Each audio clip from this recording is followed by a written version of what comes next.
Stocks की बात कर लेते हैं हम, रफ्तार के घोड़े स्टॉक और फिसड्डी स्टॉक्स डिस्कस कर लेते हैं, उसके बाद आगे बढ़ेंगे। सबसे पहले कोचिन शिप और मझगांव डॉक।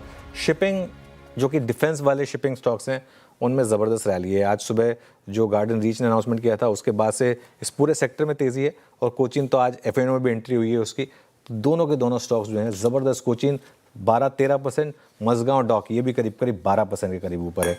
इंटरग्लोब एविएशन, आज सुबह हम डिस्कस कर रहे थे कि जो एटीएफ प्राइसेस बढ़ी हैं वो बैकवर्ड लुकिंग है, थोड़ा फॉरवर्ड लुकिंग जाएं आप तो शायद पॉजिटिव माना जाएगा। 7% के करीब स्टॉक ऊपर है। नए सीईओ का ऐलान ये भी यहाँ पर पॉजिटिव माना जाएगा। बीएससी, आरबीआई ने जो फैसला लिया वो मार्जिन फंडिंग के नियमों को लेकर, उसकी वजह से पूरे के पूरे कैपिटल मार्केट शेयरों में आज आपको अच्छी बाहर देखने को मिली, तो उसकी वजह से वहाँ पर आपको थोड़ी सी आज तेज़ी देखने को मिल रही है। और डिक्सन टेक थोड़ा सा ईएमएस शेयरों में एक रैली लौटी है, तो इस वजह से डिक्सन टेक एक और स्टॉक हो गया जो आज रेडार में रहेगा। फिसड्डी स्टॉक्स मैंने 2 स्टॉक्स लिए हैं इशरा। पहला है डॉक्टर रेड्डीज, क्योंकि फार्मा शेयरों में देखें तो अगर आप क्लियर कट एक मुनाफा वसूली है और उसका सबसे बड़ा एग्जांपल है डॉक्टर रेड्डीज। जहां खुला वहां से लगातार वन वे इसमें सिर्फ डिक्लाइन आई है। और दूसरा है सम्मान कैपिटल।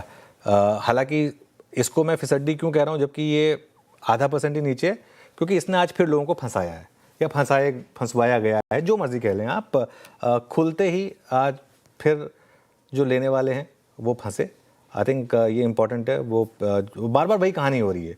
अगर आपने खुलते ही लिया है तो वहाँ पर आप फंसे हैं, और खुला ही हम सीधा 157 पर है ना, 156 157 पे खुले और वहाँ से सीधा अगर आप देखें सिर्फ वन वे डिक्लाइन है। और मैं एक चीज़ अपने व्यूज़ को साफ कहूँगा कि यही कारण है कि हम इवन मतलब वो बात भी कमी करते हैं, मतलब इन टर्म्स ऑफ, क्योंकि जो प्लेटफॉर्म थोड़ा ना देना ज़बरदस्ती के लिए कि अपनी बात आके बस बोल के आप चले जाओ, जो कई जगह पे हो जाता है, तो वो नहीं करना है हमको। तो ये एक और स्टॉक है जो आज मेरे फोकस में था। चलिए